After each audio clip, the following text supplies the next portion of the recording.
Municipal committee का जो conference hall है, आज बदकिस्मती से अलग सुबह उसकी छत जो है नीचे गिर जाती है। हालांकि वहाँ पर एक मीटिंग चल रही थी जिस दौरान कहीं ख़वातीन को मामूली चोटें आई हैं जिनको इलाज मुआवजे के लिए अस्पताल में दाखिल किया गया। लेकिन उसके बाद जो कंट्रोवर्सी पैदा हुई है और जो साबिक चेयरमैन म्युनिसिपल कमेटी है उनके ख़िलाफ़ जो है मुख्तलिफ़ तरीक़ों से जो है उसको हद तनकीद बनाया जा रहा है। 5 साल बेमिसाल जो है लगातार छेड़ा जा रहा है। हमारे साथ इसी मुद्दे पर बात करने के लिए मोहम्मद इकबाल साहब है। इकबाल साहब, जिस तरह से आज एक बदकिस्मती से एक वाक़ा पेश आया है लेकिन उसके बाद आपको हद तनकीद बनाया जा रहा है, आपके 5 साल के कामकाज को कहीं न कहीं उसमें इल्ज़ाम आयद किया जा रहा है, तो ये तो अच्छी बात है।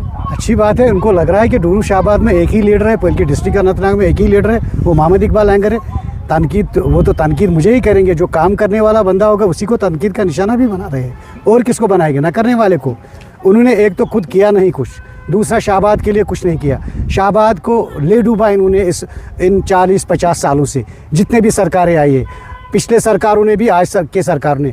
वेरी अनफॉर्चुनेट है कि मतलब मामूली ट्रस्ट गिर गया तो नहीं गिरना चाहिए। 2.5 साल हमें हो गए, 2018 में वो ट्रस्ट बना है।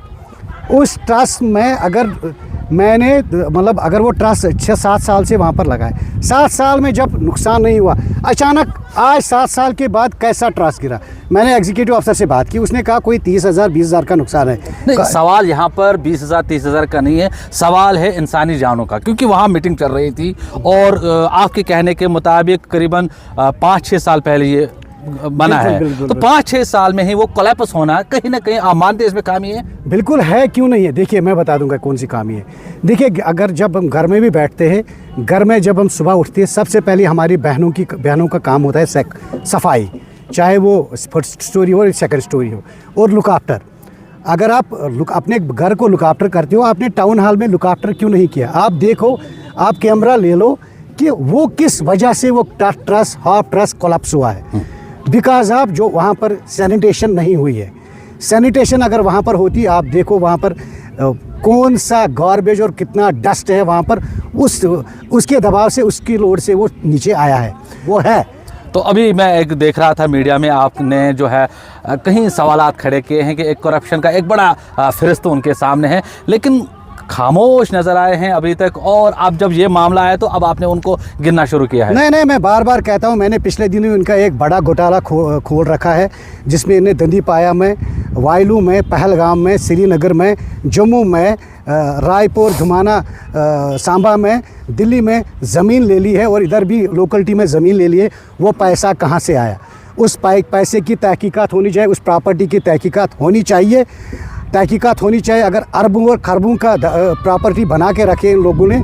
मैं आपके माध्यम से ऑनरेबल एलजी साहब के और एसीबी को कहना चाहता हूं कि इन पैसों का तहकीकात करना चाहिए। और ख़ासकर जो 2014 फ्लड है, उसमें जो 10,000 करोड़ रुपए नुकसान टूरिज्म ने दिखाया, वो पैसा किन के घर में गया, उसकी भी तहकीकात होनी चाहिए। वेरीनाग की जो हट्स है, जिनमें ऑलरेडी एसीबी लगा है, उनका तहकीकात, उनके ताइब, उन लोगों के खिलाफ सख्त से सख्त कार्रवाई होनी चाहिए जिन्होंने हट्स में इलीगली तौर पर अपने बिलीवाइड पर्सनस को काम देकर वो हट्स जूं के तूं रखे और उनमें काम मोहम्मद इकबाल एंकर ने फिर करवाया।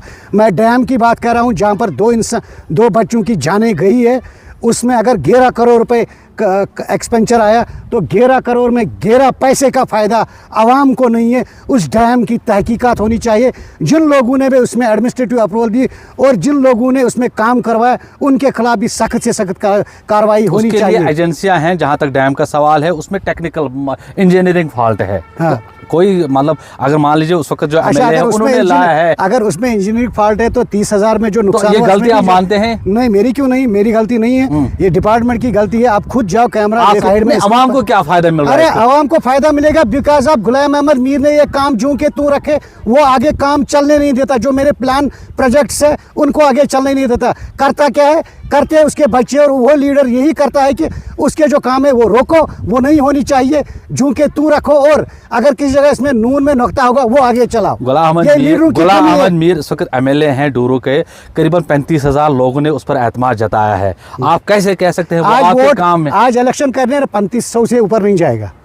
3500 से ऊपर नहीं जाएगा इंशाल्लाह। आज देखो ना धोखा जो आपने लोगों को दिया, अपने बच्चों को रोज़गार देकर डूरू शाहबाद के नौजवानों को बेरोज़गार किया आपने बेरोज़गार डूरू शाहबाद के लोगों को किया। मेरा एक कंसेप्ट था, विजन था तामीर तरक्की का। मुझे इनकी तरह इंटरनेशनल नेशनल भाषण नहीं देने थे। जैसे पे वोट लिए, स्टेट पे वोट लिए, बेरोज़गारी पे वोट लिए, बिजली पे वोट लिए, रोज़गार पे वोट लिए। मेरा एक मिशन था, मैं डेवलपमेंट का मेरा विजन है, वो तब भी और आज भी और कल भी रहेगा। हाँ, छोटे मोटे चीज़ें होती है, बड़े बड़े छोटे शहरों में छोटे छोटे बातें होती है। अगर इतना मामूली 30,000 का नुकसान ट्रस्ट में हुआ है तो पूरे चैनलों को फ़ोन करके मीडिया बुला के, जैसे मोहम्मद इकबाल एंगर ने कोई हज़ारों करोड़ घोटाला किया और मैं पैसा लेके भाग गया था। अरे भागे हो अगर ये चाहते हैं कि इसके लिए तहकीकात होनी चाहिए तो इसमें हर्ज क्या है? होनी अगर चाहिए। आप साफ है तो अरे होनी चाहिए, मैं साथ आऊँगा, मैं लिख कर दूंगा, तहकीकात करो।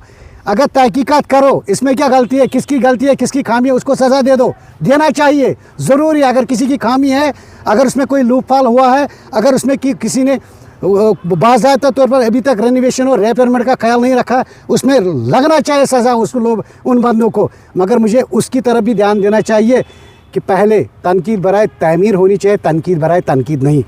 आप अपने डैम का जवाब दे दो, आप अपने घोटालों का जवाब दे दो, आप उन चीज़ों का जवाब दे दो जो घोटाले आज तक आपने किए।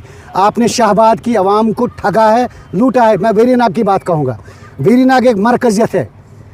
अगर वेरीनाग को तहसील वेरीनाग नाम रखना था तो शाहबाद वाला नाम क्यों रखा उसने? कपरन को वेरीनाग से लड़वाने का। और R&B जो AEE बैठा है, AEE वेरीनाग बैठा है, सब डिवीजन में एग्जीक्यूटिव इंजीनियर बैठा है, वो मोहम्मद इकबाल एंगर की देन है। मैंने 4 साल में इतना इंफ्रास्ट्रक्चर खड़ा किया। ये लोग पागल हो चुके हैं कि इतने छोटे से पोस्ट पे अगर इतना इंफ्रास्ट्रक्चर खड़ा इसने किया तो अगर ये कल MLA बन गया, बड़ा लीडर, हमारा क्या हाल होगा, हमारे बच्चों का हाल लास्ट मेरा क्वेश्चन है, क्योंकि आप खुद भी जानते हैं और मैं भी जानता हूं, जो म्यूनिसिपैलिटी का जो चेयरमैन होता है, उसका जो हुदूद होते हैं वो म्यूनिसिपैलिटी के दायरे के अंदर होता है, लेकिन आप दायरे से बाहर वाले बातें कर रहे हैं। मतलब? क्या आप मानते, क्या कहीं आप आवाम को गुमराह तो नहीं कर रहे हैं? कैसे? आप कह रहे हैं मैंने कपरन में ये किया है, हालांकि आप चेयरमैन थे डूरू वेरीनाग। मैंने कपरन की बात ही नहीं की। मैंने तो कपरन की बात, मैं डूरू वेरीनाग की बात कर रहा हूँ।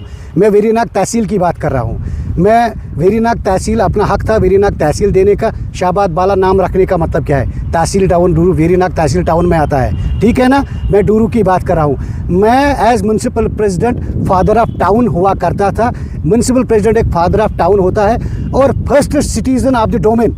याद रखना ये बात, आप भी याद रखना, ये फर्स्ट सिटीजन ऑफ डोमेन। अगर उसके एरिया में चीफ मिनिस्टर क्यों ना हो, मिनिस्टर क्यों ना हो, उसका जो फर्स्ट सिटीजन होता है वो म्यूनसिपल प्रेसिडेंट होता है। ये आपको नॉलेज होनी चाहिए।